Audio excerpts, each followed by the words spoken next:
Hello everyone, welcome back to my YouTube channel. आज की class के अंदर 6 मार्च को जो आपकी फुलपत्ती वाली क्लास करवाई गई है कुमार गौरव सर के द्वारा, तो उसका मैं हैंड रिटन नोट्स के रूप में रिवीजन करवा रही हूँ। तो इसमें गायत्री मंत्र और जो सर के द्वारा रसगुल्ला सीरीज करवाई गई है उसमें महत्वपूर्ण दिवस करवाए गए हैं, तो उसका भी मैं रिवीजन करवाऊंगी। तो ये क्लास है वो आपको लास्ट तक देखना है और इस क्लास की PDF है वो टेलीग्राम पर मिल जाएगी। टेलीग्राम का लिंक इस वीडियो के कमेंट सेक्शन के अंदर पिन कर दूंगी। तो चलो बिना टाइम वेस्ट की क्लास की शुरुआत करते हैं क्वेश्चन नंबर 1 से। गर्भपात को संवैधानिक अधिकार बनाने वाला दुनिया का पहला देश कौन सा है? तो ये फ्रांस है। तो गर्भपात जो एबॉर्शन है इसको संवैधानिक अधिकार देने वाला दुनिया का पहला देश फ्रांस बन गया है। और फ्रांस के अंदर 1958 के अंदर ही संविधान संशोधन हुआ था। 25वें नंबर का संविधान संशोधन हुआ है और अनुच्छेद नंबर है 34वां। और इसके अंदर गारंटी दी गई है कि माई बॉडी माई चॉइस। तो ये महिलाओं का अधिकार है कि वो उनकी बॉडी है और ये उनका ही अधिकार है। इसमें वोटिंग हुई है जिसमें पक्ष के अंदर 780 वोट पड़े हैं और विपक्ष के अंदर 72 वोट पड़े हैं। तो ये संवैधानिक अधिकार देने वाला पहला देश वो फ्रांस बन गया है, तो इसको याद रख लीजिएगा। आगे देखते हैं, भारत के अंदर संविधान संशोधन है ये दक्षिण अफ्रीका से लिया गया है। भाग नंबर 20 है, अनुच्छेद 368 है और नवीनतम संविधान संशोधन 106वां संविधान संशोधन है 2023 के अंदर, जो कि नारी शक्ति वंदन एक्ट है। इसके अंतर्गत ही लोकसभा व विधानसभा के अंदर ही महिलाओं को 33% आरक्षण हो दिया जाएगा। बिल नंबर 128वां है। जो संविधान संशोधन है इसके अंदर संयुक्त बैठक है ये नहीं की जाती है, तो इसको भी याद रख लीजिएगा। संयुक्त बैठक है ये कौन से अनुच्छेद के अंदर है ये आपको कमेंट सेक्शन के अंदर बताना है। नेक्स्ट देखते हैं लल्लन टॉप क्वेश्चन। 8वीं बार बैलन डी और पुरस्कार से किसे सम्मानित किया गया है? तो लियोनेल मेसी को। लियोनेल मेसी है ये अर्जेंटीना के खिलाड़ी हैं। यूनेस्को के सृजनात्मक शहरों की सूची के अंदर ही किसे शामिल किया गया है? तो कोझिकोड केरल और ग्वालियर मध्य प्रदेश को शामिल किया गया है। आगे देखते हैं, वर्ल्ड हेरिटेज के अंदर ही यूनेस्को की जो वर्ल्ड हेरिटेज है इसमें 41वां स्थल है शांति निकेतन जो कि पश्चिम बंगाल के अंदर है और 42वां स्थल है होयलेश्वर मंदिर है कर्नाटक के अंदर। आगे देखते हैं, भारतीय वायुसेना से MiG-21 बाइसन लड़ाकू विमानों की अंतिम विदाई है ये कहाँ से हुई है? तो बाड़मेर राजस्थान से हुई है, इनको भी याद रख लीजिएगा। आगे देखते हैं क्वेश्चन नंबर 2। अगर आपको ये क्लास पसंद आ रही तो प्लीज़ आप इसको ज़्यादा से ज़्यादा लाइक एंड शेयर कर देना। अभी तक चैनल को सब्सक्राइब नहीं किया तो प्लीज़ चैनल को सब्सक्राइब कर लेना। आपको ये PDF है वो फ्री ऑफ कॉस्ट प्रोवाइड कराई जाएगी, इसका कोई पैसा नहीं लगेगा। आपसे तो बस इतनी ही रिक्वेस्ट है कि आपसे जितना हो सके इस चैनल को सब्सक्राइब कर दीजिएगा और ज़्यादा से ज़्यादा आपके जितने भी चैनल हैं, व्हाट्सअप है, टेलीग्राम है, इंस्टाग्राम है, कुछ भी आप चलाते हो, फेसबुक वगैरह, इस पर ज़्यादा से ज़्यादा इसको शेयर कर दीजिएगा जिससे कि मेरा भी मोटिवेशन बढ़े और मैं आपके लिए एक क्लास है वो कंटिन्यू लेके आऊँ। क्योंकि घर वालों का प्रेशर होता है कि मतलब इससे कुछ मिल तो नहीं रहा, क्यों लगी रहती है, क्यों इतना मतलब टाइम वेस्ट होता है, 2-3 घंटे लग जाते हैं। तो इस वजह से आपको बोल रही हूँ। ये तो बस मेरा वो है कि ठीक है आपका भी थोड़ी हेल्प हो जाती है तो मैं डेली क्लास लिख के और आपके पास भेज देती हूँ। पर प्लीज़ आप इसको थोड़ा सा सपोर्ट करो क्योंकि मतलब सब्सक्राइबर बहुत ज़्यादा कम बढ़ रहे हैं, व्यू भी नहीं आ रहे हैं। तो घर वाले मेरे को बोल रहे हैं कि मतलब खुद की पढ़ाई में ध्यान दे और इसको मतलब क्यों वो करिए, खुद पढ़ाई में ज़्यादा टाइम दिया कर, इसको मत वो किया कर। तो आप थोड़ा सा ज़्यादा वो करोगे मेरे को सपोर्ट तो मैं थोड़ा घर वालों को भी मैनेज कर लूँगी। बस आपसे यही चाहती हूँ क्योंकि मैं भी पढ़ाई भी कर रही हूँ, साथ में बच्चा भी है, मतलब मेरी भी शादी हो चुकी है और एक बच्चा भी है छोटा, तो उसको भी पढ़ाने का काम करना पड़ता है। तो मतलब बहुत सारी मतलब मेरे भी जीवन में बहुत ज़्यादा स्ट्रगल है। तो आपके लिए बस यही बोल रही हूँ कि आपसे जितना हो सके इस चैनल को सब्सक्राइब करवा दीजिएगा और लाइक शेयर कर दीजिएगा। मेरे से जितना हो सकेगा मैं आपको फ्री ऑफ कॉस्ट ही प्रोवाइड करवाऊँगी, मतलब कोई पैसा नहीं ले रही मैं अभी। तो जितना हो सकेगा आपकी जो भी सर के द्वारा लल्लन टॉप क्वेश्चन करवाएंगे, जो डेली जो करंट अफेयर्स क्लास है ये भी मैं मतलब डेली लिया करूँगी। और जो तिरंगा सीरीज करवाई गई है मैंने कुछ तो मतलब आपके पास PDF भेज दी है, आगे और क्लासें भी लेके आऊँगी वो भी आपके पास भेजती रहूँगी। और ब्रह्मास्त्र 2.0 करवाया गया है सर के द्वारा, उसकी भी कंटिन्यू क्लास वो लेके आऊँगी। तो अब आगे और देख लेते हैं, बहुत सारा टाइम ले लिया है मैंने आपका, सॉरी इसके लिए। क्वेश्चन नंबर 2 को देख लेते हैं। भारत के पहले 500 मेगावाट के स्वदेशी प्रोटोटाइप फास्ट ब्रीडर रिएक्टर है ये कहाँ पे प्रारंभ किया गया है? तो तमिलनाडु के अंदर। तो जो फास्ट ब्रीडर रिएक्टर है ये भारत का पहला है जो कि कल्पकम तमिलनाडु के अंदर स्थापित किया गया है। और विश्व के अंदर पहले स्थान पर है रूस और सेकंड पर है भारत। इसका संचालन है वो भामिनी के द्वारा किया जाएगा। भामिनी की फुल फॉर्म क्या है? तो भारतीय नाभिक विद्युत निगम लिमिटेड के द्वारा इसका संचालन किया जाएगा और इसमें 500 मेगावाट जो बिजली है वो उत्पादन की जाएगी। इसके अंदर परमाणु ईंधन यूरेनियम 235 है वो यूज किया जाएगा और ये नाभिकीय विखंडन पर आधारित है। और मंदक है इसमें मंदक का यूज नहीं किया जाएगा, क्योंकि इसके जो ये स्थापित किया जा रहा है फास्ट मतलब अगर इसके अंदर कुछ मंदक यूज किया जाए तो फास्ट नहीं होगा, तो इसमें मंदक का यूज है वो नहीं किया जा रहा है। तो इसको याद रख लीजिए कि फास्ट ब्रेड रिएक्टर है वो तमिलनाडु के कल्पाकम के अंदर स्थापित किया गया है। आगे और देखते हैं, परमाणु संयंत्र देखते हैं भारत के रावतबाटा राजस्थान में है, काकरापार गुजरात में है, तारापुर महाराष्ट्र के अंदर है, केगा कर्नाटक में है, नरोरा उत्तर प्रदेश के अंदर है, कुंडनकुलम और कल्पाकम तमिलनाडु के अंदर है। लल्लन टॉप क्वेश्चन देख लेते हैं, सचिन तेंदुलकर की प्रतिमा का अनावरण कहाँ पे किया गया है? तो वानखेड़े स्टेडियम मुंबई के अंदर। पहला AI सेफ्टी समिट 2023 के अंदर कौन सा समझौता हुआ है? तो ब्लेचले घोषणा पत्र हुआ है UK के अंदर, तो इसको भी याद रख लीजिएगा। आगे देखते हैं क्वेश्चन नंबर 3, स्टेनलेस स्टील क्षेत्र के अंदर ही देश का पहला हरित हाइड्रोजन संयंत्र ये कहाँ पे प्रारंभ हुआ है? तो हरियाणा के अंदर। तो जो स्टेनलेस स्टील है ये जिंदल स्टेनलेस स्टील हरियाणा के हिसार के अंदर ही स्थापित किया गया है और ये देश की पहली स्टील कंपनी है। हरित हाइड्रोजन संयंत्र पर आधारित है जिससे कि कार्बन उत्सर्जन है उसमें कमी आएगी। इसका संचालन हाईजेनको के द्वारा ही किया जा रहा है 20 वर्ष के लिए। इलेक्ट्रोलाइजमर ये भी हरित H2 उत्पादन के लिए स्थापित की गई है गुजरात के हजीरा के अंदर, तो इसको भी याद रख लीजिएगा। आगे देखते हैं लल्लन टॉप क्वेश्चन, प्रोजेक्ट कुशा का संबंध किससे है? तो DRDO से है। DRDO की स्थापना 1 जनवरी 1958 को की गई है। इसके वर्तमान में हेड है समीर कामत और पहले हेड है दौलत कोठारी। आगे है इनकोर व सी विजिल ऐप है, ये निर्वाचन आयोग के द्वारा ही इस शुरुआत की गई है और निर्वाचन आयोग है इसकी स्थापना 25 जनवरी 1950 को की गई है। 25 जनवरी को ही मतदाता दिवस भी मनाया जाता है। इसके वर्तमान में हेड राजीव कुमार है, पहले हेड सुकुमार सेन है और पहली महिला अध्यक्ष है रमा देवी। चीन की बेल्ट और रोड परियोजना से अलग होने की घोषणा किसने की है? तो इटली और फिलीपींस के द्वारा की गई है। नेक्स्ट है अंतर्राष्ट्रीय क्रिकेट के अंदर ही टाइम आउट होने वाला पहला खिलाड़ी कौन सा है? तो इनका नाम है एंजेलो मैथ्यूज। एंजेलो मैथ्यूज है ये श्रीलंका के खिलाड़ी हैं। नेक्स्ट है क्वेश्चन नंबर 4, चक्षु पोर्टल किसने लॉन्च किया है? तो सूचना और प्रसारण मंत्रालय के द्वारा ही लॉन्च किया गया है। तो जो अश्विनी वैष्णव है ये रेल मंत्री भी है और सूचना और प्रसारण मंत्री भी है, तो इनका द्वारा ही जो चक्षु पोर्टल है वो नई दिल्ली के अंदर ही लॉन्च किया गया है। तो चक्षु का मतलब क्या होता है? तो ये आँख होता है। उद्देश्य क्या है? तो जो साइबर अपराध होते हैं उन पर रोक लगाना ही इसका प्रमुख उद्देश्य है। तो जैसे आपको फर्जी कॉल आते हैं, SMS आ जाते हैं, आपका बैंक अकाउंट है वो हैक हो जाता है, तो इन पर नकेल कसना इसका प्रमुख उद्देश्य है और इस पोर्टल पर आप शिकायत है वो कर सकते हैं। लल्लन टॉप क्वेश्चन देख लेते हैं, NMDC लिमिटेड ने ही किस देश के अंदर अपनी पहली सोने की खान वो प्रारंभ की है? तो ऑस्ट्रेलिया के अंदर। भारत के वर्तमान में मुख्य सूचना आयुक्त कौन है? तो हीरालाल सामरिया है और वर्तमान में लोकपाल कौन है? तो ये है अजय मणिक राव है वो वर्तमान में लोकपाल है। वैश्विक बोगाटो घोषणा पत्र का संबंध ये कोलंबिया की राजधानी बोगाटो के अंदर ही हुआ है रिवर डॉल्फिन के लिए। और रिवर डॉल्फिन है ये भारत का राष्ट्रीय जलीय जीव है और ये कब घोषित किया गया था? तो 5 अक्टूबर 2009 को ही भारत का राष्ट्रीय जलीय जीव है वो रिवर डॉल्फिन को घोषित किया गया था, तो इसको भी याद रख लीजिएगा। आगे और देखते हैं क्वेश्चन नंबर 5 देखते हैं, बिम्स्टेक संकाय विनिमय कार्यक्रम है ये कहाँ पे आयोजित हुआ है? तो ढाका बांग्लादेश के अंदर इसका आयोजन किया गया है। तो बिम्स्टेक की जो संकाय विनिमय कार्यक्रम है ये ढाका बांग्लादेश में शुरू हुआ है और इसमें 7 देशों के जो विदेशी जो सेवा करने वाले हैं उनके प्रशिक्षण के लिए ही ये जो संवाद हो शुरू किया गया है। बिम्स्टेक की स्थापना 1997 में की गई है। हेडक्वार्टर ढाका बांग्लादेश के अंदर ही है और इसमें 7 देश हैं, बांग्लादेश, भारत, म्यांमार, श्रीलंका, थाईलैंड, नेपाल और भूटान, तो इनको भी याद रख लीजिएगा।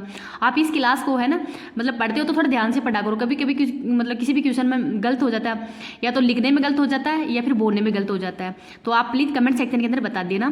क्योंकि कल भी मैंने जो म्यांमार से भारत के जो भी राज्य कनेक्ट होने वाले हैं वो 4 राज्य बताए थे, तो उसमें अरुणाचल प्रदेश की जगह मैंने आंध्र प्रदेश बोल दिया था, तो उसको आप करेक्ट कर लेना। अगर किसी भी क्वेश्चन में कोई गलती हो जाए तो प्लीज़ आप बेझिझक बता दिया करो, मैं फिर अगले दिन उसको करेक्ट कर दिया करूँगी या आपको PDF के अंदर करेक्ट कर दूँगी। आगे देखते हैं मुख्यालय देखते हैं। SCO का मुख्यालय बीजिंग चाइना के अंदर है। ADB का मुख्यालय मनीला फिलीपींस के अंदर है। विश्व बैंक और IMF का वाशिंगटन DC USA में है। इंटरनेशनल कोर्ट का द हैग नीदरलैंड में है। ओपेक का वियना ऑस्ट्रिया के अंदर है।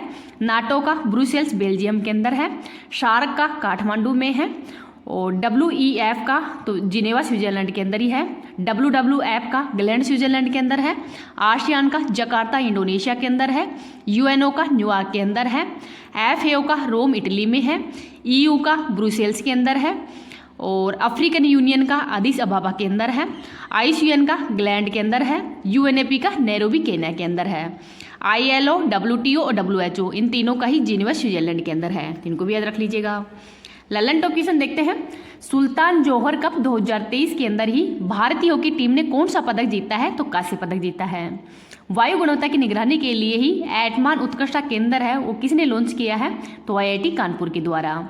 भारत के अंदर 100% FDI प्राप्त कंपनी कौन सी है? तो साब कंपनी है और ये रक्षा कंपनी है।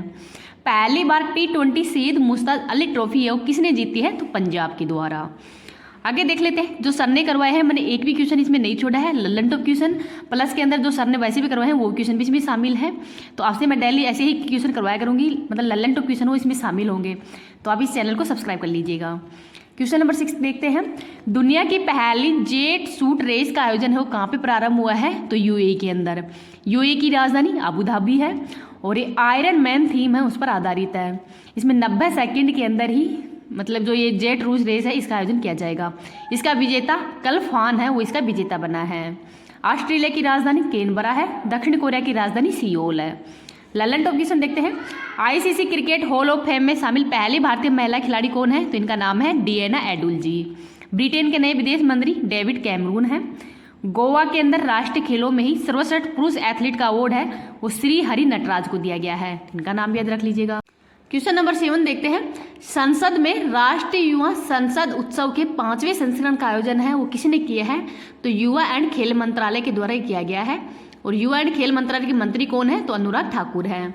इस बार इसका 5वां संस्करण है। थीम है युवा की आवाज़ और ये फरवरी से लेकर 6 मार्च 2024 तक चलेगा। और पहली बार इसका आयोजन है वो 2019 के अंदर हुआ था। ललन टॉप क्वेश्चन देखते हैं।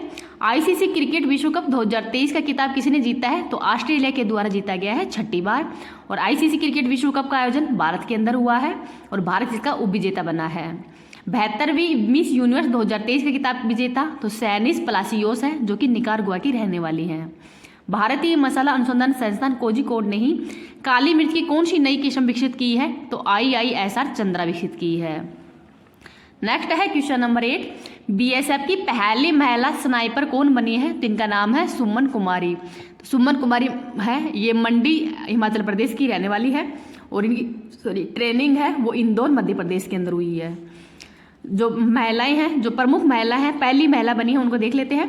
कैप्टन शिवा चौहान तो सियाचिन में तैनात पहली महिला अधिकारी है। दीपिका मिश्रा वीरता पुरस्कार पाने वाली पहली महिला है। अवनी चतुर्वेदी तो भारत की पहली महिला फाइटर पायलट है। प्रेरणा देवसली युद्धपोत की कमान संभालने वाली पहली महिला है। नीना सिंह CISF की पहली महिला अधिकारी है। अक्षरा कृष्णमूर्ति तो मार्स रोवर की कमान संभालने वाली पहली महिला है। वीटा दानी टेबल टेनिस के अंदर ही शामिल पहली भारतीय महिला है। इनका नाम हो याद रख लीजिएगा। ललन टॉप क्वेश्चन देखते हैं। गुजरात सरकार ने किसे राज्य मछली घोषित किया है? तो घोल मछली को। सर्वश्रेष्ठ कॉमेडी श्रेणी के अंदर ही अंतर्राष्ट्रीय एमी पुरस्कार जीतने वाले पहले भारतीय कौन है? तो इनका नाम है वीरदास। नासा इम्पैक्ट प्लेनेट पुरस्कार किसने मिला है? तो डॉक्टर सुजीत रॉय को। 21,500 फीट की ऊंचाई से ही हेलीकॉप्टर से छलांग लगाने वाली दुनिया की पहली महिला कौन है? तो इनका नाम है शीतल महाजन। आगे देख लेते हैं क्वेश्चन नंबर 9। भारतीय भूवैज्ञानिक सर्वेक्षण ने अपना 174वां स्थापना दिवस है ये मनाया है। तो इसका मुख्यालय कहाँ पे है? तो कोलकाता पश्चिम बंगाल के अंदर है। तो भारतीय भूवैज्ञानिक सर्वेक्षण स्थापना 4 मार्च 1851 को की गई है।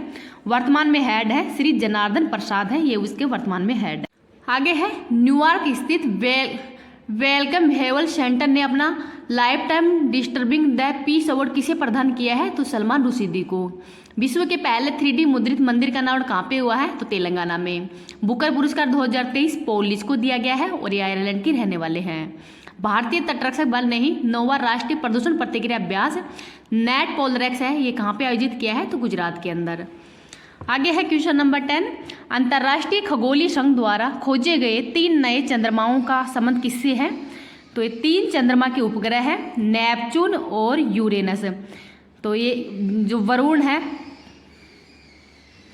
वरुण के हैं एस 2021N1 और एक है एस 2021NS। और जो यूरेनस है अरुण है, इसके है एस 2023U1। तो ये इसका नाम है। नेक्स्ट देखते हैं सन, बुध, शुक्र, पृथ्वी और मंगल। तो ये तो इसके आंतरिक ग्रह है। बृहस्पति, शनि, अरुण, वरुण ये इसके बाहरी ग्रह हैं। तो जो सबसे गर्म ग्रह शुक्र है और लाल ग्रह मंगल है। बृहस्पति ग्रह है, ये सबसे बड़ा ग्रह है। शनि रिंग वलय बृहस्पति ग्रह के अंदर ही होती है। और जो क्षुद्र ग्रह बेल्ट है वो मंगल और बृहस्पति ग्रह के मध्य है। तो इसको भी याद रख लीजिएगा। लल्लन टॉप क्वेश्चन देखते हैं। खेलो इंडिया पैरा गेम्स 2023 के पहले संस्करण का शुभंकर उज्ज्वला है और इसका पहली बार आयोजन किया गया है नई दिल्ली के अंदर। UNFCCC का COP28 का जो सम्मेलन है कहाँ पे हुआ है, तो UAE के अंदर हुआ है। COP27 का आयोजन मिस्र के अंदर हुआ था और COP29 का आयोजन है अजरबैजान के अंदर होगा। टेनिस का वर्ल्ड कप डेविस कप 2023 के विजेता इटली है। निर्माणाधीन सिलक्यारा सुरंग का संबंध उत्तराखंड के उत्तरकाशी से है। 54वें भारतीय अंतर्राष्ट्रीय फिल्म महोत्सव के अंदर ही सर्वश्रेष्ठ फिल्म का गोल्डन पिको पुरस्कार किसको दिया गया है, तो एंडलेस बॉर्डर्स को दिया गया है और इसका आयोजन है वो गोवा के अंदर किया गया था। तो इनको भी याद रख लीजिएगा। क्वेश्चन नंबर 11 देखते हैं। फ्लिपकार्ट ने एक्सिस बैंक के सहयोग से ही लॉन्च किया UPI सर्विस। तो UPI सर्विस है ये फ्लिपकार्ट के द्वारा एक्सिस बैंक के सहयोग से लॉन्च की गई है। तो इनको भी याद रख लीजिएगा। अब रसगुल्ला सीरीज के अंदर जो महत्वपूर्ण दिवस है उनका भी रीजन देख लेते हैं। तो अब आज की क्लास है वो यहीं समाप्त करते हैं। आपको ये क्लास कैसी लगी है प्लीज़ कमेंट सेक्शन के अंदर बताना है। और जो मैंने पहले बोला था बस आपसे इतनी ही रिक्वेस्ट है, आप ज़्यादा से ज़्यादा लाइक एंड शेयर किया करो क्लास को और अगर चैनल को सब्सक्राइब कर दिया करो। Thank you. मेरे से जो भी गलती हुई है उसके लिए क्षमा चाहती हूँ, रिवीजन करवा रही हूँ। तो चलो अब क्लास की शुरुआत करते हैं। विश्व ब्रेल दिवस कब मनाया जाता है, तो 4 जनवरी को मनाया जाता है। प्रवासी भारतीय दिवस तो 9 जनवरी 1915 को ये शुरू किया गया था। तो महात्मा गांधी जी हैं दक्षिण अफ्रीका से भारत आए थे पहली बार 1915 के अंदर ही। तो उस दिन से ही प्रवासी भारतीय दिवस मनाया जाता है। तो कब मनाया जाता है, 9 जनवरी को। आगे देखते हैं विश्व हिंदी दिवस कब मनाया जाता है, 10 जनवरी को। राष्ट्रीय युवा दिवस 12 जनवरी को मनाया जाता है स्वामी विवेकानंद की जयंती पर। राष्ट्रीय स्टार्टअप दिवस 16 जनवरी को। पराक्रम दिवस 23 जनवरी को मनाया जाता है सुभाष चंद्र बोस की जयंती पर।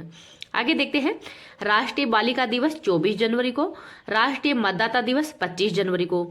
तो जो निर्वाचन आयोग है उसकी स्थापना 25 जनवरी 1950 को ही की गई थी। इस वजह से राष्ट्रीय मतदाता दिवस है वो 25 जनवरी को मनाया जाता है। गणतंत्र दिवस 26 जनवरी को मनाया जाता है।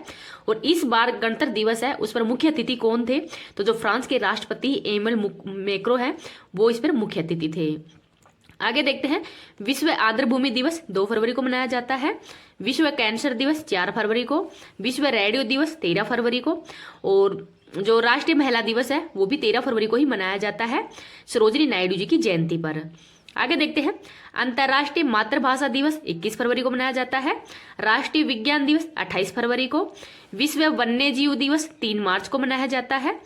अंतर्राष्ट्रीय महिला दिवस 8 मार्च को मनाया जाता है। जिसको भी याद रख लीजिएगा।